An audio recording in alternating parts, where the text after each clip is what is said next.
Hello everyone, it's Shane Kanto, your Wasteland reviewer, and I'm here to review The Good Half, and this is a new comedy drama coming your way from director Robert Schwartzman. And this focuses on a young man who returns to Cleveland, his home, for the funeral of his mother. And basically, this experience is about him reconnecting with family and building new relationships, healing old ones, and dealing with grief and loss.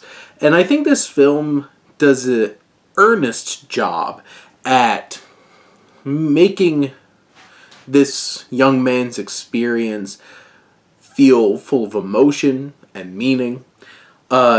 Nick Jonas portrays our main character, Renn, and I think he has his moments of being charismatic.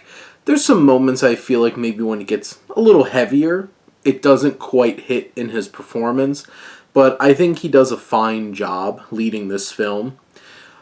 He develops this new relationship with this young woman, Zoe, played by Alexandra Shipp, who is insanely charismatic. She is magnetic on screen. You enjoy her presence, but I feel like the character of Zoe doesn't have a whole lot more than just like, hey, she's this really appealing woman who also has her baggage. And that's kind of where this relationship plays out. It doesn't really feel fresh or interesting. It kind of leans into the fact like it's Nick Jonas, it's Alexandra Shipp, they both have their shit, and will they get together? And I don't think that's the strongest part of the movie, but I do think when they're together, they're charming, they have some good chemistry. I do really think the heart of the film is you have some flashbacks with Elizabeth Shue, who plays Renn's mother, and there's some sincere and endearing scenes, and I think Shue does a great job. Brittany Snow, I think, is one of the strongest performances in this film as Renn's sister Lee, and I think she adds a lot of depth here, and seeing that relationship rebuilding, I think's really the heart of the film.